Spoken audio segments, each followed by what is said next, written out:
দেখবে তো এবার লোকে রঙিন যৌবন তোমার। তোর আর তোর স্বামীর বাইরে বেরোনো মুশকিল হয়ে যাবে। পুরো ইন্টারনেটে তোর ফটো ভাইরাল করে দেব।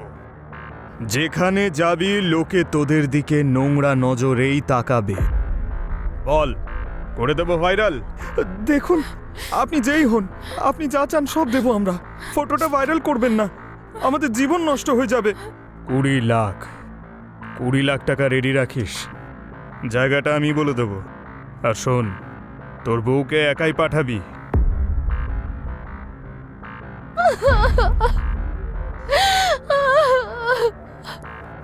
হ্যালো, নমস্কার, আমি কাঞ্চন অবস্থি। আরও একবার আপনাদের সবাইকে স্বাগত জানাচ্ছি ক্রাইম চক্রের নতুন একটা এপিসোডের নতুন কাহিনীতে।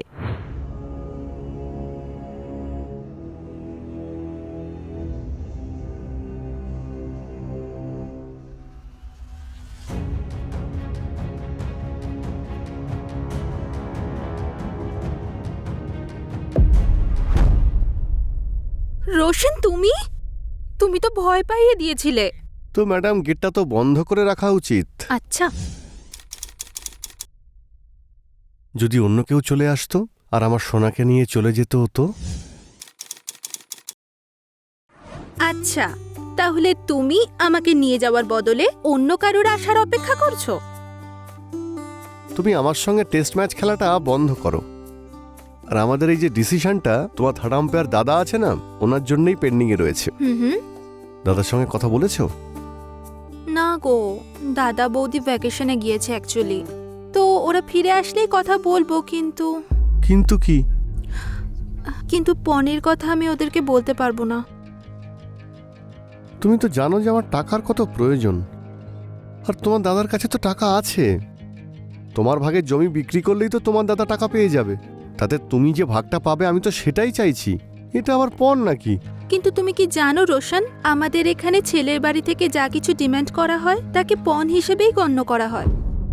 যদি দাদা রাজি না হয় তো? তুমি আমাকে ভালোবাসো না? বলো, আমাকে তুমি ভালোবাসো না? বাসি তো আমি। তাহলে তুমি বলো না। রাজি না হলে অন্য উপায় ভাবতে হবে। কিন্তু তুমি তো জানো যে আমার টাকার কত প্রয়োজন, আর তার জন্য আমি সব কিছু করতে পারি। আচ্ছা, আমার জন্য? তোমার জন্য তো আমি আমার জীবন দিতে পারি। ওকে। আর তুমি বললে আমি জীবন নিতেও পারবো। আচ্ছা। হ্যাঁ।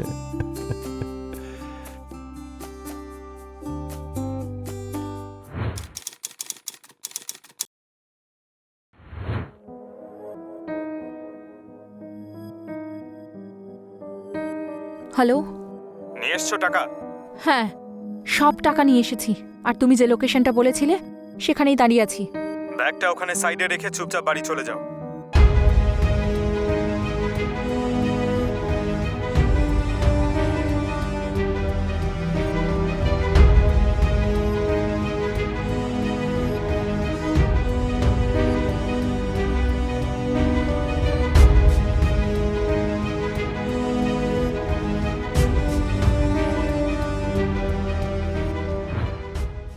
নতুন নতুন বিয়ে হওয়ার পর নৈতিক আর রুচি নৈতিকের দিদি শ্বেতার সঙ্গে শহরে কিছু মাস আগেই শিফট করেছিল। শ্বেতার বয়ফ্রেন্ড রশনও সেই শহরে এসে থাকতে শুরু করে। শ্বেতা রশনকে খুব ভালোবাসত, কিন্তু রশন হয়তো টাকার জন্য শ্বেতাকে বিয়ে করতে চাইছিল। আমাদের সমাজে পণ প্রথা উই পোকার মতো কাজ করে। এই প্রথা নারীদের জীবনকে ধীরে ধীরে পুরো শেষ করে দেয়। রশন শ্বেতার মাধ্যমে ওর পরিবার থেকে পণ আদায় করতে চেয়েছিল। শ্বেতার পরিবারে নৈতিক আর বৌদি ছাড়া অন্য কেউ ছিল না। শ্বেতা একদিন সাহস করে তার দাদাকে সম্বন্ধের কথা বলে। তারপর না না বৌদি, তেমন কিছু নয়। আমি তো এমনি।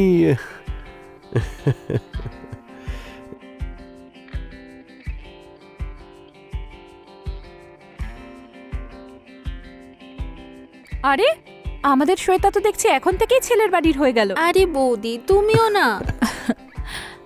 চলো, ঠিক আছে, তোমরা একে অপরকে পছন্দ করেছো। শ্বেতা আমাকে বলেছে তোমার বিষয়।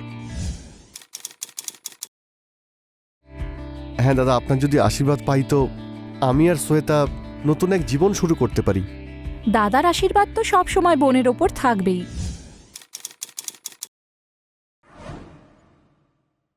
কিন্তু তোমার এই টাকার শর্তটা আমি মেনে নেব না।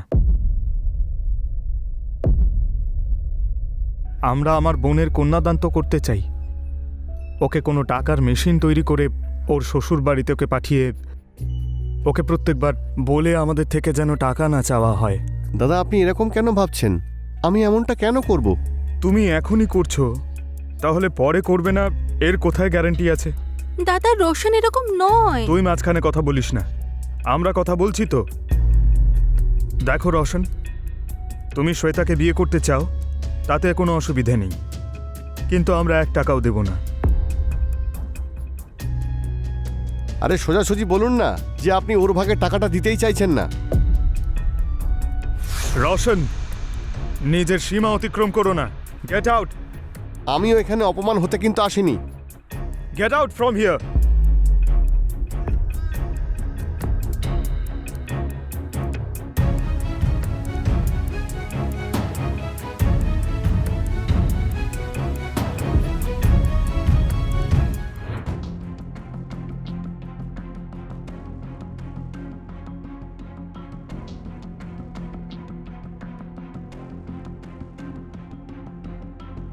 যেটা হলো সেটা ভালো হলো না। শ্বেতাও হয়তো মনে মনে এটাই ভাবছে যে ওর সম্পত্তি আমরা হাতিয়ে নিতে চাইছি। আমাদের কাছে এটা ভাবার সময় নেই এখন। আর শ্বেতাকে তো আমরা এরকম পরিবারে কোনোদিনই পাঠাবো না, যেখানে মানুষ টাকার জন্য বসে রয়েছে। তুমিও ঠিকই বলছো, কিন্তু শ্বেতাকে সেটা কে বোঝাবে? ও তো রোশনকে বিয়ে করবে বলে জেদ ধরে বসে আছে। তুমি তো জানো শ্বেতা অবুঝ, কিন্তু তার মানে তো এটা নয় যে ওর অবুঝপনায় আমরা ওর সঙ্গ দেব। তুমি টেনশন করো না, কিছু একটা করছি।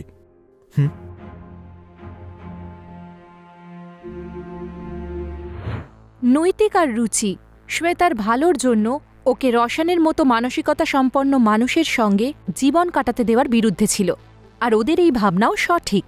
যে ব্যক্তি এখন টাকাকে সম্পর্কের থেকেও বেশি বলে মনে করছে, সে বিয়ের পরে নতুন কোনো ডিমান্ড করবে না, এটার কি গ্যারান্টি আছে? কিন্তু রোশন শ্বেতার মনে তার দাদা বৌদির বিরুদ্ধে বিষ ঢালতে শুরু করে দিয়েছিল। এখন এই বিষ কী রূপ নেবে? অর্থাৎ রোশন নিজের টাকা পয়সার চাহিদা পূরণ করার জন্য কত দূর যেতে পারে সেটা বলা মুশকিল ছিল। শ্বেতা আর রোশনের মধ্যে সেই দিনের পর থেকে সামান্য দূরত্ব হয়েই ছিল। তখনই হঠাৎ করে একদিন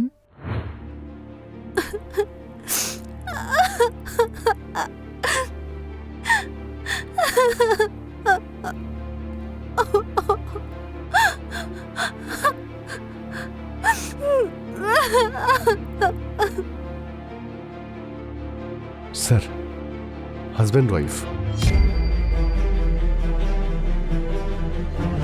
সুইসাইড করেছে স্যার। কোনো সুইসাইড নোট পাওয়া গেছে? না স্যার। তাহলে কি করে বলতে পারো এটা সুইসাইড? স্যার ওই পয়জনের বটল দেখে। এটাকে ফরেন্সিকের জন্য পাঠাও। ম্যাডাম, 2টো বডিকে পোস্টমর্টমের জন্য পাঠিয়ে দিন। ঠিক আছে।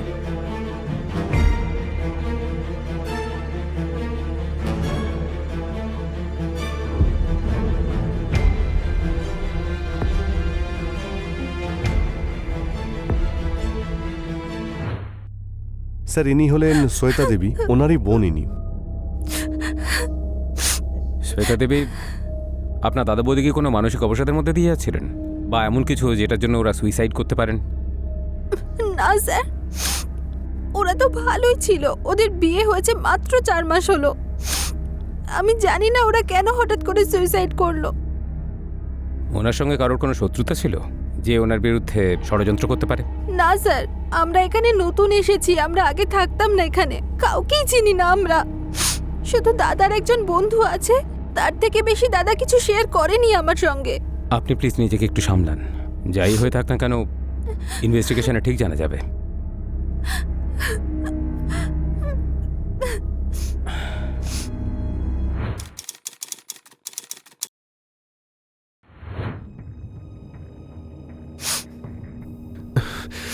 শ্বেতা,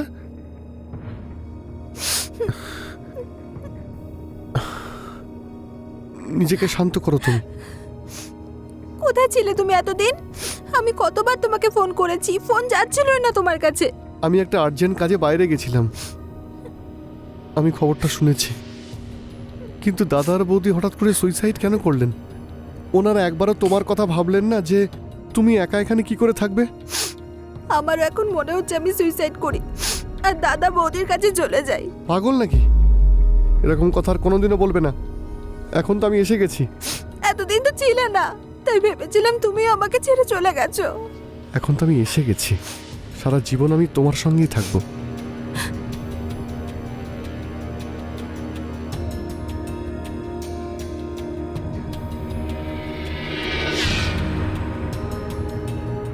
আসলে রোশন এই দুঃখের সময় শ্বেতাকে ছেড়ে কোথায় চলে গেছিল। এদিকে নৈতিক আর রুচির আত্মহত্যা করা, আর ঠিক তখনই রোশনের এইভাবে অদৃশ্য হয়ে যাওয়া আমাদের সন্দেহের জাল বুনতে বাধ্য করছে। তবে কি সত্যিই রোশন এমন কিছু করেছে যার জন্য নৈতিক আর রুচি সুইসাইড করল? এটা কি সত্যি সুইসাইডই ছিল, নাকি মার্ডার করে দুটো ভিকটিমের বডিকে সুইসাইড হিসেবে দেখানো হয়েছে? দেখতে গেলে রোশনের কাছে কিন্তু হত্যা করার কারণও ছিল। একটা কারণ, ওর টাকা পয়সার দরকার ছিল, আর নৈতিক ওর পথের কাঁটা হয়ে দাঁড়িয়েছিল। নৈতিক আর রুচি মরে গেলে সব সম্পত্তি শ্বেতা পাবে, আর ইনডাইরেক্টলি রোশন পাবে। আরেকটা কারণ, নৈতিক রোশনকে যে অপমান করেছিল। আসুন এরপর কি হলো দেখি। স্যার, হুম, এটা নৈতিকা রুচিকার পিএম রিপোর্ট। কি ব্যাপার, রিপোর্ট আসতে এত দেরি হলো যে? রিপোর্টটা রিচেকিংয়ের জন্য গিয়েছিল। স্যার, আপনার সন্দেহ হয়েছিল যে এটা মার্ডার হয়েছে, কিন্তু এটা সুইসাইড স্যার। না, আমার ইনস্টিংক্ট ভুল হতে পারে না। এই কেসে কিছুতে একটা ঝামেলা আছে। মানছি রিপোর্ট সুইসাইডের হতে পারে, এক্ষেত্রে ফোর্সফুলি সুইসাইড করানো হয়েছে। কল ডিটেলস বের করেছেন? হ্যাঁ স্যার, ডিটেলস তো বের করেছি, কিন্তু নাম্বারটা ওনারা রিসেন্টলি চেঞ্জ করিয়েছেন, আর গত 2 মাস ধরে 2-3টে নাম্বার চেঞ্জ করিয়েছেন। পুরোনো নাম্বারের ডিটেলস আমি চেয়ে পাঠিয়েছি। আর কোনো প্রমাণ? স্যার, নৈতিকের গ্রামে আমরা একটা টিম পাঠিয়েছি। ওখান থেকে জানা যায় নৈতিকের একটা জমি বিক্রি হওয়ার কথা ছিল। এই রোশনের সঙ্গে ওর বোনের বিয়ের কথা হয়েছিল, কিন্তু পনের জন্য দুজনের মধ্যে ঝামেলা হয়। রোশন, উঠিয়ে নিয়ে এসো এই রোশনকে। রোশনই এই কেসটাতে কোনো ক্লু দিতে পারে। আচ্ছা স্যার।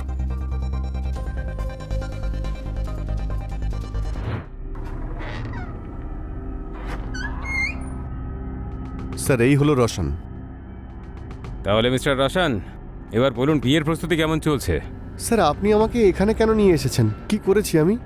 আপনি একটা পরিবারকে পণের জন্য এতটাই বাধ্য করেছেন যে ওই পরিবারের বড় ভাই আর বৌদি সুইসাইড করেছে।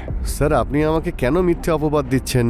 এই স্যার, তোকে অপবাদ দিচ্ছেন না, তোর নামে কমপ্লেন আছে তাই উনি বলছেন। স্যার, এটা একদমই সত্যি নয়। তাহলে ব্যাপারটা কেমন সেটা তো বল। তোর কথা মতো আমরা কাজ করব। আমরা তো সত্যিটা খুঁজছি, যেটা তুই লুকিয়ে রেখেছিস। স্যার, আমি কিছুই করিনি, এটাই সত্যি। বল। স্যার, আমি সত্যি বলছি। স্যার, আমি এটা মানছি যে ওদের কাছে আমি পণ চেয়েছিলাম, কিন্তু স্যার আমি চেয়েছিলাম আমার আর শ্বেতার বেটার ফিউচারের জন্যে। পণ নেওয়াটা একটা অপরাধ, জানিস না তুই? স্যার, আমার মনে হয়েছিল এতে ওনাদের অসুবিধে হবে না। ওনার বোনের ভবিষ্যতের জন্যই তো চেয়েছিলাম। এ তো এইভাবে মানবে না। যতক্ষণ না ও মুখ খুলছে, মারতে থাকো একে। স্যার, সত্যিটা বল। স্যার, আমি কিছু করিনি। পুলিশ রোশনকে গ্রেফতার করার পর ওর ওপর পণ চাওয়ার অপরাধের জন্য আর মেয়ের বাড়ির লোকেদের ওপর জোর করার জন্য কেস ফাইল করে, আর ওকে জোর কদমে জিজ্ঞাসাবাদ করা হয়। কিন্তু কিছুই জানা যাচ্ছিল না। রোশন নিজের কথাতেই অনড় ছিল যে ও কিছুই করেনি। তবে কি সত্যি এই কেস সুইসাইড কেস ছিল, আর পুলিশ এটাকে মার্ডার কেস ভেবে ভুল করছিল? এটা যদি মার্ডার নাও হয়, সুইসাইড হয়, তার পিছনেও নিশ্চয়ই কোনো না কোনো কারণ থাকবেই। কেউ ইচ্ছে করে তো আত্মহত্যা করবে না, তাও আবার হাসি খুশি একটা পরিবার। আর রোশনের মতো লোকেদের তো জেলের মধ্যেই রেখে দেওয়া উচিত, না হলে টাকা পয়সার লালসায় এরা বিয়ের মতো পবিত্র সম্পর্ককেও টাকা পয়সার লেনদেনের ব্যবসা বানিয়ে তুলবে। ইতিমধ্যে শ্বেতা রোশনকে জামিন দেওয়ার জন্য পুলিশ স্টেশনে পৌঁছয়। শ্বেতা দেবী, আর ইউ শিওর আপনি রোশনের বিরুদ্ধে কোনো কেস করতে চান না? যদি আপনার উপরে কোনো চাপ থাকে সেটা আমাদের বলতে পারেন। না স্যার, আমি রোশনের বিরুদ্ধে কোনো কেস ফাইল করতে চাই না। আপনি ওর উপর যা যা চার্জ করেছেন প্লিজ ওগুলো তুলে নিন। দাদা বৌদি তো আর বেঁচে নেই। অন্তত রোশনের সঙ্গে আমি ভালোভাবে জীবনটা কাটাই, নাকি ওর সাথেও ভালো থাকতে দেবেন না? দেখুন, আমরা তো শুধু আমাদের কাজ করছিলাম।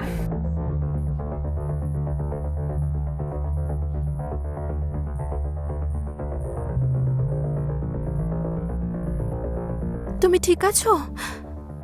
রোশন, তুমি যেতে পারো। ইনি তোমার বিরুদ্ধে কোনো কেস করতে বারণ করেছেন।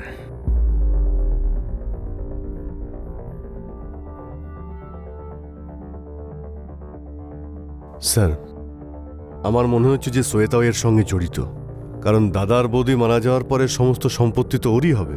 যেভাবে ও রোশনকে সাপোর্ট করছে, আমি নিশ্চিত রোশনের সঙ্গে ও জড়িত। ওই নৈতিকা রুচির পুরনো নাম্বারের কল ডিটেলস পেয়েছেন? হ্যাঁ স্যার। নৈতিকা রুচিকার কল ডিটেলসের ফাইল স্যার, এই যে।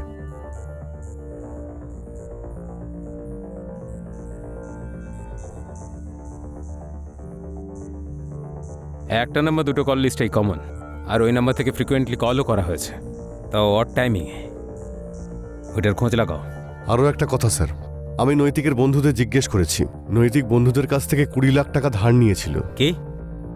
20 লাখ? শ্বেতা রোশনকে পুলিশ কাস্টাডি থেকে জামিন দিয়ে নিয়ে তো গেল, কিন্তু ও কি এটা ঠিক করলো? রোশন যদি সত্যি ওর দাদা বৌদির সুইসাইডের রিজন হয়, তখন ও কি শ্বেতাকে একটা ভালো জীবন দেবে, নাকি টাকা পয়সার জন্য শ্বেতাকেও এরকমভাবে মৃত্যুর মুখে ঠেলে দেবে? পুলিশ যখনই জানতে পারল যে নৈতিক নিজের কোনো বন্ধুর থেকে 20 লাখ টাকা ধার চেয়েছিল, তখন পুলিশের সন্দেহ রোশনের উপর আরও বেশি গভীর হতে থাকল। এত বেশি টাকা কেউ কেন চাইতে যাবে? হতে পারে রোশন কোনোভাবে নৈতিক আর রুচির ওপর জোর করেছিল, বা এমন কিছু যার ওপর থেকে এখনো পর্দা সরেনি। পুলিশ কল লিস্ট থেকে পাওয়া নাম্বারের মালিককে যখন জেরা করল, তখন সব ঘটনা সামনে এলো। চল বল, নৈতিক আর রুচির সঙ্গে তোর কি প্রবলেম ছিল? স্যার, আমি কিছু করিনি। কিছু করিসনি?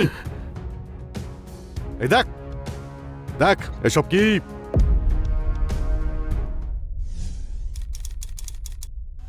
এবার সত্যিটা বল, না হলে এত মারবো না যে তোর আত্মাও শরীর থেকে বাইরে বেরিয়ে পোজ দেবে।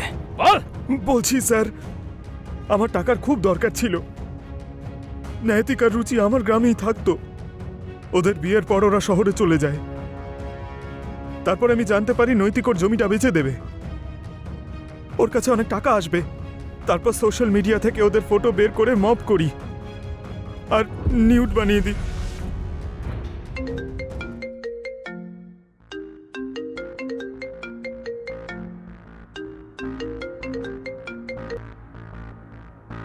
হ্যালো, জানেমান, তোমার ফোনটা তো চেক করো একবার।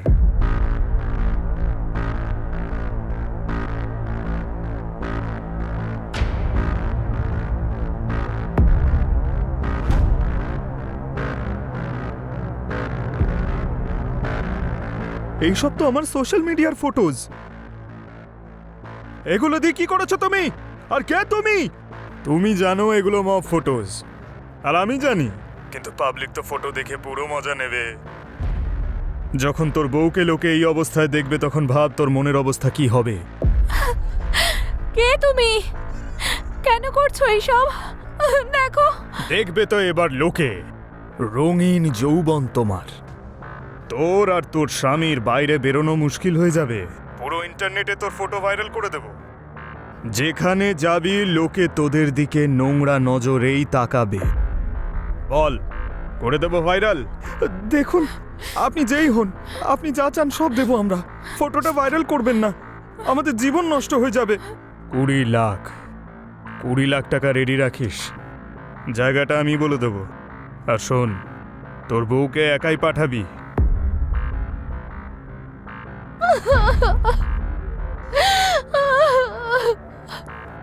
হ্যালো, নিয়ে এসছো টাকা?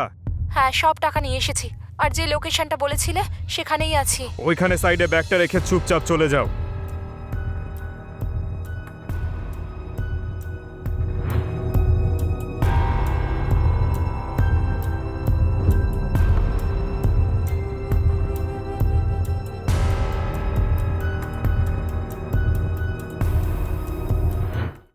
যখন ওরা তোকে টাকা দিয়েই দিয়েছিল, তাহলে ফটো ভাইরাল কেন করলি? স্যার, আমি ভয় পাচ্ছিলাম ওরা পুলিশের কাছে না চলে যায়, সেই জন্য আমি ভাবলাম নেট ক্যাফে থেকে ভাইরাল করে দেব, কেউ জানতেও পারবে না, আর ওরা সুইসাইড করে নেবে, ব্যাস কেস খতম। আর তোর মনে হয়েছিল যে অপরাধ করে আইনের চোখ থেকে বেঁচে যাবি?